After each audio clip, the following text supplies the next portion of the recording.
Okay.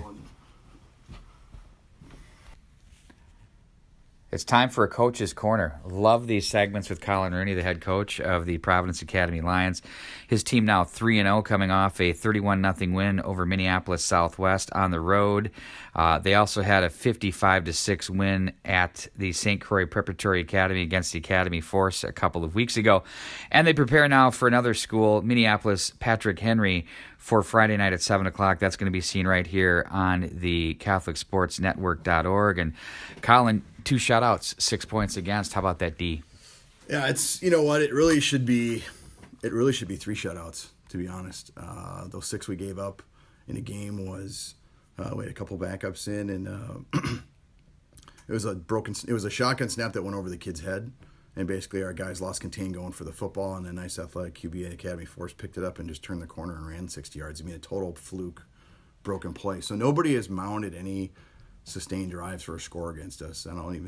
Southwest never even got close. So yeah, our D is just, it's lights out right now. It's awesome. So you're saying that your defense itself is not allowed a touchdown against? Well, no, the defense, they did give up the 6 points, but it was a broken play. It wasn't like a designed. It wasn't your broken play where it was returned. Yeah. Okay. I mean, it was the chaos that the kid just turned the corner and whatever. You're generous. You'll give it to him. Yeah. Right. Yeah. Okay. Yeah. Well, so you're known as an offensive guy, right? I mean, you know, and you've been very clear about, you know, you're focusing on that side of the football, and on the same token, you've got a good group of coaches there and a good group of kids.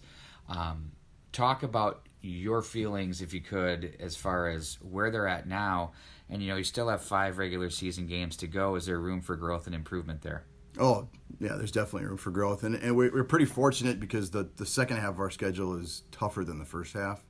But we've used that first half to, you know, we've had a couple games, and this week's not much different, where, they're just not the stronger of our opponents. I'm just being honest, yeah. Two of our first 4 games are against not very strong teams. So, you know, Southwest has some athletes, and they were better than, you know, but our week 2 game and our week game this week is you know, you can look at the scoreboard and figure it out for yourself, their scores. So, but it's been nice because we got some young kids on offense, and it's a new system, so you can kind of bring them along slowly, and you're not just getting thrown into the fire. It's kind of like preseason, you know, for the NFL, a little bit, where you're just kind of working the kinks out, and then we hit the second half of the schedule, and we have our 2 toughest games, Mound and Fridley, and then you have a couple decent other St. Paul City opponents in there. So, no, it's been good. We're definitely trying to grow, and we talk about that all the time. My team, especially in these weeks where we play kind of the opponents where you know you don't have to be at your best. I kind of made up like a little analogy, and I call it the Beast, and I tell them that the Beast is waiting for them in October and November, and it's a faceless opponent. You don't know who it is, but they're going to be good, and they're getting ready for you. So you can choose to slack and be lazy during these weeks where you don't have to be at your best, but you're not getting ready for the Beast at that point. Like, you need to keep getting better every week. And so I challenge the kids like this week. I'm like, these should be your 2 best days of practice. You don't need your 2 best days of practice so far for your opponent, but you should. That's the standard that I'm trying to set for them, just so that it's constant and like professional. Well, it's really interesting because when you get into the regular season, you play 8 games. And depending upon your section breakdown, if you go all the way to the final game, that's 6 more. That's almost a full season's worth of games. And when you think about those games, each game has its own characteristic and texture, meaning it gets harder, tougher, colder, different elements. And you know, it's interesting because you had to deal with heat on Friday. Yeah. And you know, it comes into, you know, a lot of conditioning, but the hydration perspective. What do you guys do in those terms as far as dealing with the various elements in preparation? We talked throughout the week about hydrating, like staying ahead. That's the biggest thing. Yeah, totally. It isn't, you know, Friday afternoon, I'll have a Gatorade and I'm good to go. It's like, no, you got to start Gatorade. You know, you got to start hydrating earlier in the week. You got to be drinking water. It's nice because it's been hot, but it's been hot throughout the week and then hot on game days. It isn't like what you get this. It's 60 all week, and all of a sudden hits 90 for game day, and you're not acclimated to it. But, just that type of stuff. We had some cramping in the first game. We didn't have a lot the last couple weeks, which I was surprised, but it's been nice. Yesterday it was 60 degrees. It's beautiful. And our practice was a little more lively than we had usually seen. And one of the coaches said it's amazing what 25 degrees of difference will do to a football team, because suddenly guys aren't overheating and sweating to death and stuff. So it's football weather. Football's meant to be played in like chilly conditions. I'm not a huge hot football fan. So it's kind of so when I announce the games or I'm part of the productions, it's kind of tough to watch because you can see teams, a lot of O-linemen going down, or guys that are and receivers to maybe D-backs. But the fact is that you see once a guy gets a cramp, I know they try to go out, but is it really worth it? Because within 3 plays, they're right back on the sideline. Yeah, I'm going back to my plan is I never got a cramp like that, so I don't even know. Oh, you're lucky. I've gotten like the foot cramps in bed or something like that, but I've never. Yeah, you watch guys try to go, and then it's. Well, so the ones you get in bed, you're like, this is brutal. Walking, you feel it. Yeah, you feel the arch of your foot. How are you going to go play at a high pace, high level? Yeah, I don't know if that's a indictment on me that I didn't play very hard when I was a kid, but I never got. You were properly hydrated. Come on. Yeah, probably. Let's talk about Max Anderson at quarterback. How is his progression? I know with you, you've had a lot of work with quarterbacks along the way in the offense. Where is he fitting in with you? He's been awesome. He's been great. I've been happy with him from the get-go. I think over the years I've kind of finally learned how to teach quarterbacking as far as like the pass game and progression, to keep it simple and to give them things that they can kind of latch onto as far as their progressions. I think earlier in my career was a little more, assuming that they understood it the way I understood it. And so now I give them very easy, like on this play, it's like here to here to here.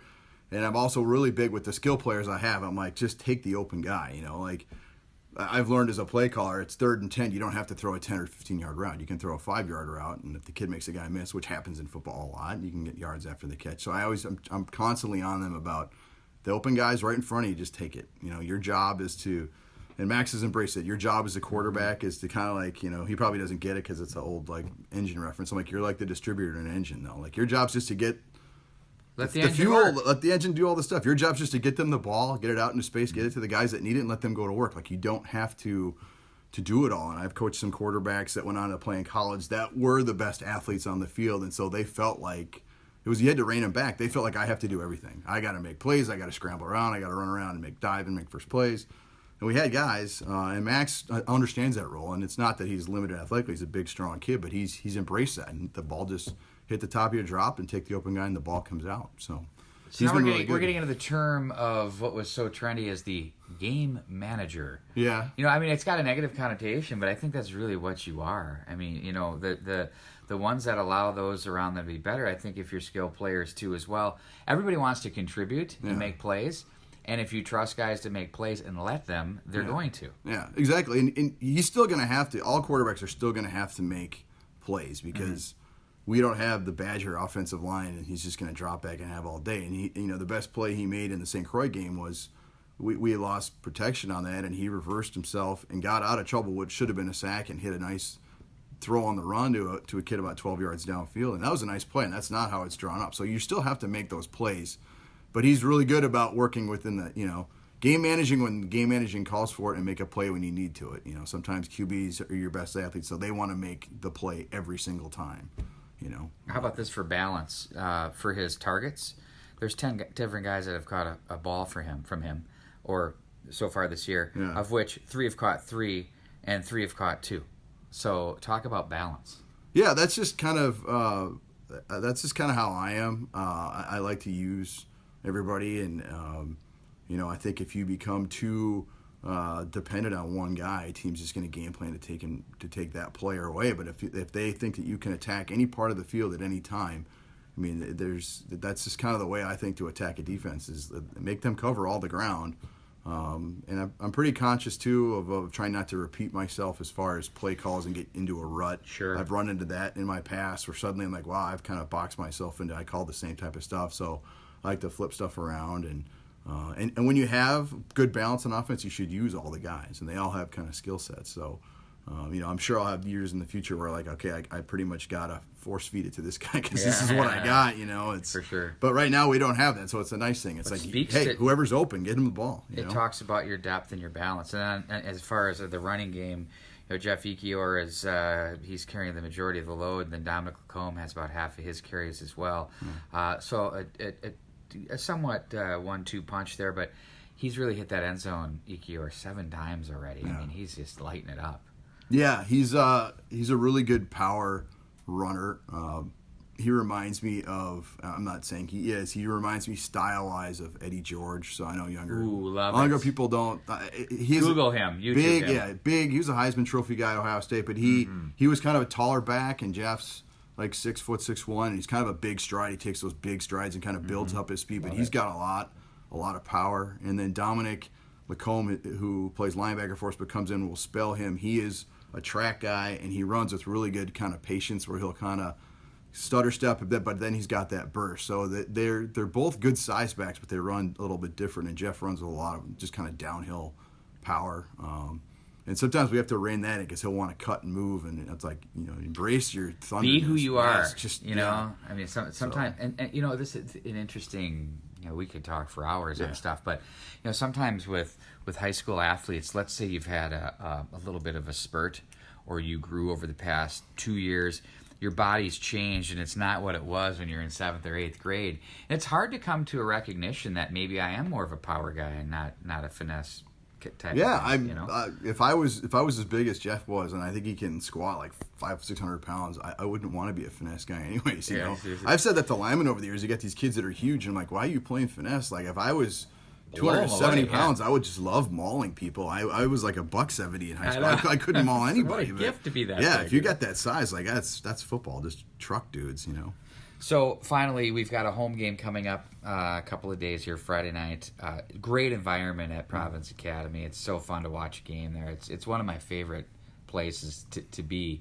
So I'm looking forward to being there. It's going to be fun. From a getting the fans out perspective, let's get everybody out. Yeah, this Friday is kind of a dual theme game too. We have it's our Tackle Cancer, our Randy Shaver Tackle Cancer night. So a lot of proceeds there will go to cancer research, and so it's kind of like an extra donation at the door, and players wear pink and all that type of stuff. It's pretty cool.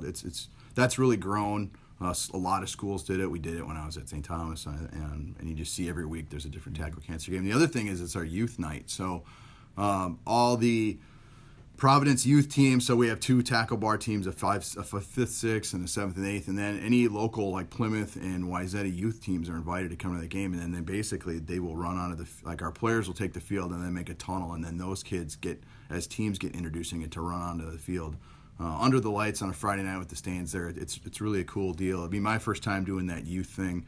I know other programs do it where like they'll play like a little quarter scrimmage at halftime or something like that, but this is a pregame thing. But it's really cool. It's just to get some awareness for the school and the youth programs that we have. And if you've been on campus there, you see it. The school sells itself when you walk on campus. It's just beautiful there. It really does. Yeah. And the students and the kids there are great ambassadors for that too. And I will mention from the entire the 4 teams that are part of the Catholic Sports Network that we're working with right now. Hope to see that bigger soon.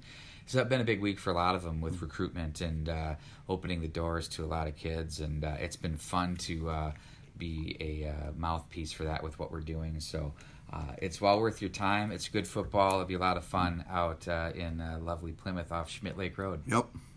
Colin Rooney, thanks for joining us. Thank you. Enjoy it. That'll do it for another week. We'll see you in another, 2 weeks. Okay. All right.